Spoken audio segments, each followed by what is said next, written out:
of all the things this country needs. Above all, America needs stronger men. Many have spent decades running men down, blaming them for everything from climate change to the patriarchy. They are wrong. Strong men aren't the problem. For America, stronger, better men are the solution. All is not well with men in this country. The numbers tell the tale. Men are lonelier than ever before. They're dropping out of the labor force in greater numbers than ever before. They're struggling more with drug abuse and alcohol. They increasingly forego a college education, even as they delay getting married and having kids.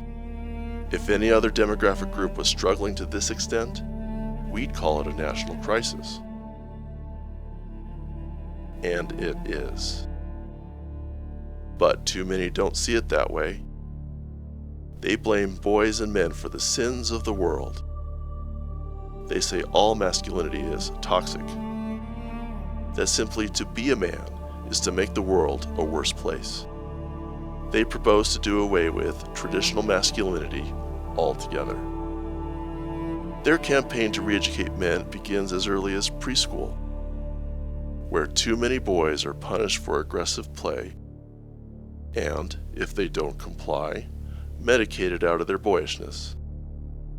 As young men, they're denied the manufacturing jobs that allowed their fathers to earn good wages, and set adrift on college campuses filled with activists who despise them.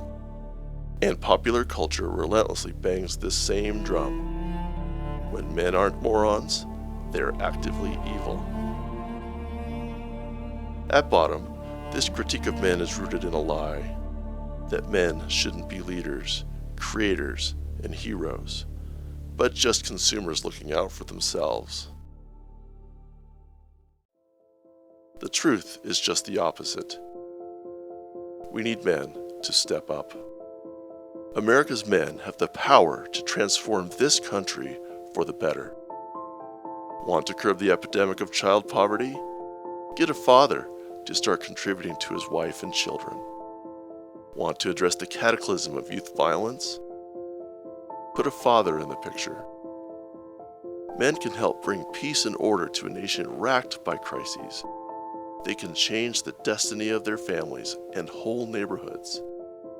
Their power, once tapped, can be a mighty and world-shaping thing. Power alone, though, isn't enough. Power only becomes true strength, a force for good, when it's used in the right ways for the right reasons. What we need is a guide, a roadmap for what it means to be a good man. And for that, we should turn to the faith of our fathers. In the same breath that many attack traditional manhood, they attack traditional faith as well. That's no coincidence. Faith and manhood are linked, because for centuries men have looked to faith, to God, to understand who they are and what they can be. In this time of turmoil, our ancient faith can guide us again. The gospel of Jesus Christ is an invitation to men to find their place in the cosmos, to take up their role in a grand drama that supercharges their lives with meaning. Every man must form his character. He must shape his soul. The path to manhood is the path to virtue.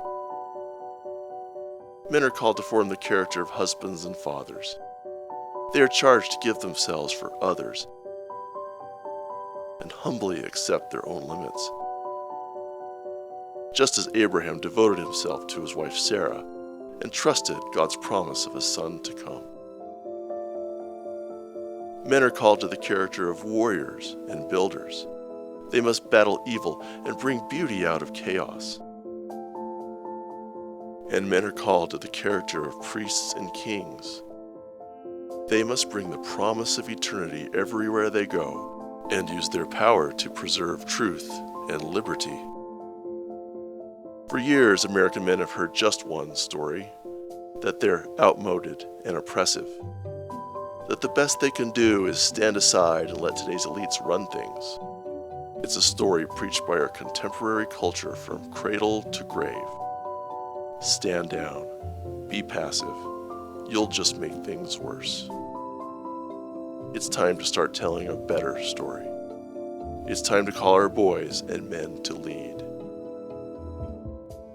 That's how you transform a nation.